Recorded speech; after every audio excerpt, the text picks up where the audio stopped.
warahmatullahi wabarakatuh. Halo anak-anak, bagaimana kabar anak-anak di rumah? Bu Leli harap anak-anak dalam keadaan sehat dan tetap semangat. Oke, sebelum Bu Leli menyampaikan materi, Bu Leli ingin bertanya kepada anak-anak di rumah. Apa yang akan kalian lakukan jika terkena kotoran?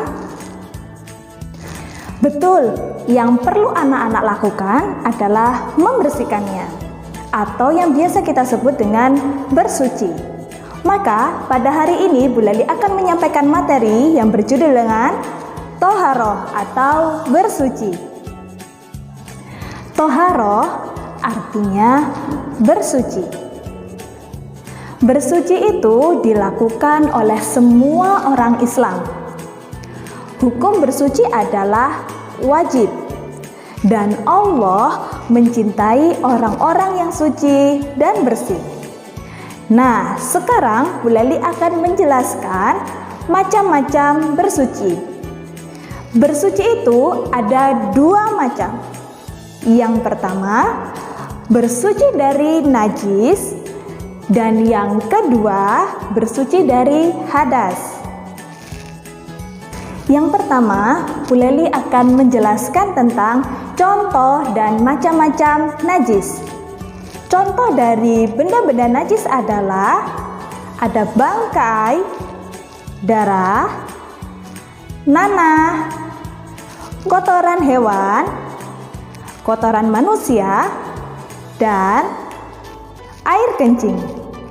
Lalu, macam-macam najis ada tiga, yaitu najis mukhaffafah, najis mutawassithah, dan najis mughalladhah. Bu Leli ulangi sekali lagi. Macam-macam najis ada tiga, yaitu najis mukhaffafah, najis mutawassithah, dan najis mughalladhah. Najis mukhaffafah artinya najis ringan. Contohnya, air kencing bayi laki-laki yang masih minum air susu ibu. Najis mutawassithah artinya najis sedang. Contohnya, kotoran hewan, kotoran manusia, dan air kencing. Sedangkan najis mughalladhah artinya najis berat. Contohnya, air liur anjing. Yang kedua, Bu Leli akan menjelaskan tentang hadas. Hadas dibagi menjadi dua, yaitu hadas kecil dan hadas besar. Contoh dari hadas kecil adalah keluar angin, buang air besar, atau buang air kecil. Nah, bersuci setelah buang air besar atau buang air kecil disebut dengan istinja. Bu Leli ulangi sekali lagi. Bersuci setelah buang air besar atau buang air kecil disebut dengan istinja. Apa anak-anak? Istinja. Walaupun kita sudah beristinja, namun kita belum menghilangkan hadas kecil. Nah, bagaimana ya cara menghilangkan hadas kecil? Cara menghilangkan hadas kecil adalah dengan berwudu.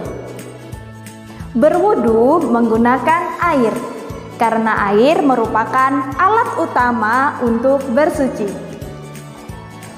Lalu, jika tidak ada air, anak-anak dapat menghilangkan hadas kecil dengan debu yang suci.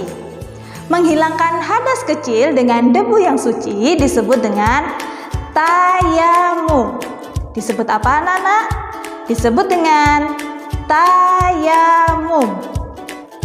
Alhamdulillah, pembelajaran kita hari ini sudah selesai. Untuk mengetahui pemahaman anak-anak di rumah, silakan mengerjakan lembar kerja siswa yang telah Bu Leli berikan.